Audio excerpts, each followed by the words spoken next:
Président, chers collègues, nous tenons à nous associer à l'hommage que vous avez rendu au président Madrelle et bien sûr au président Chirac.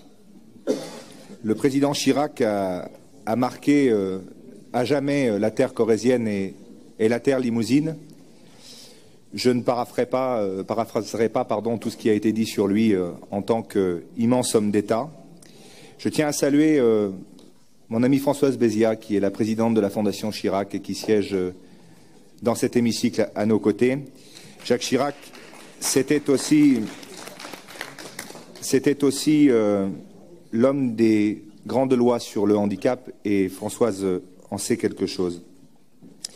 Jacques Chirac a permis le désenclavement de ce territoire nord-aquitain en imposant à l'époque l'autoroute A20 et l'A89 qui a permis à ce territoire du nord de la Nouvelle-Aquitaine de se désenclaver à la fois vers le nord, vers le sud et l'est. Mais Président, vous le savez parfaitement, il reste un immense chantier de désenclavement vers l'ouest. Vous aimez à le répéter lors de vos déplacements en Limousin et en Poitou-Charentes. Vous n'êtes pas sans savoir qu'un collectif de chefs d'entreprise et d'élus locaux, aussi bien limousin que picto-charentais, s'est constitué pour soutenir un projet d'autoroute concédée appelé A147, que ce projet draine aujourd'hui de plus en plus d'entrepreneurs et d'individus issus de la société civile sur ce territoire nord-aquitain. Une étude a d'ailleurs été confiée au cabinet Explain et à l'Adréal, qui prévoit un itinéraire à 130 km/h avec 8 échangeurs. Votre administration connaît les tarifs qui ont été retenus par ce cabinet, à savoir 7 centimes pour les véhicules légers contre 15 centimes pour l'A65. Vous allez voir pourquoi je fais ce parallèle-là. Et 15 centimes pour les poids lourds contre 45 centimes pour les poids lourds sur l'A65. Aujourd'hui, si l'on devait retenir ces chiffres-là, c'est tout simplement un enterrement de première classe de ce projet qui serait inéluctable.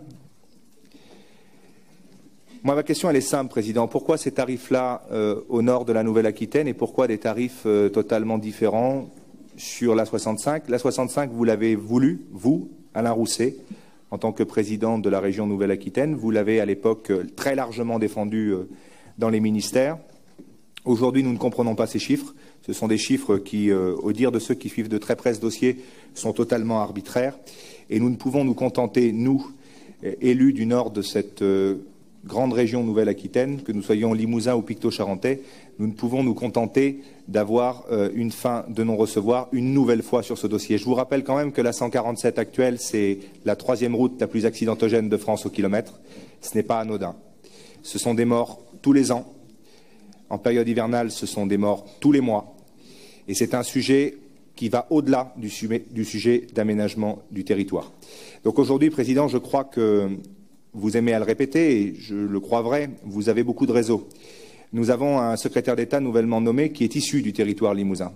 Si avec le réseau qui est le vôtre, si avec la puissance financière de la Nouvelle-Aquitaine, si avec la présence d'un secrétaire d'État sur le territoire, nous n'arrivons pas à faire aboutir ce projet de désenclavement entre Limoges et Poitiers, alors Président, qui le peut et à quoi cela sert de faire de la politique? C'est la question que je vous pose clairement, puisque on vient m'expliquer sur mon territoire que ce n'est pas incompatible avec l'aménagement en 2 fois 2 voies de la route. Très bien. Sauf que si on s'en tient à ce qui est voté dans le CPER actuel, eh bien, rien n'aboutira et rien ne sera fini avant 2100 environ. Vous ne serez plus là pour le voir et moi non plus, Président. Donc, OK, ces 2 projets ne sont pas contradictoires, ils peuvent être parallèles.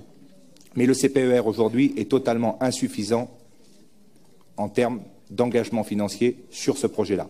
Et puis j'ai une inquiétude plus personnelle qui est la négociation des CPER futurs 2021-2027. D'ailleurs, je suppose que vous apprécierez la façon dont l'État recentralise la négociation de ces CPER, puisqu'aujourd'hui les préfets de département demandent aux maires des grandes villes et aux présidents des intercos de faire remonter directement à l'État leurs projets. Et je m'interroge quand je vois les directives qui sont dans ce futur contrat de plan État-région 2021-2027, où on parle de tout sauf d'infrastructure. Et donc, si vous pouviez nous donner des éléments sur comment l'État envisage de traiter les infrastructures dans son futur CPER, ça nous intéresse beaucoup. Mais en tout état de cause, pour revenir au projet d'aménagement de l'ARN 147 ou de l'A 147, aujourd'hui, ce qui figure dans le CPER, Président, est beaucoup trop insuffisant. Je vous remercie.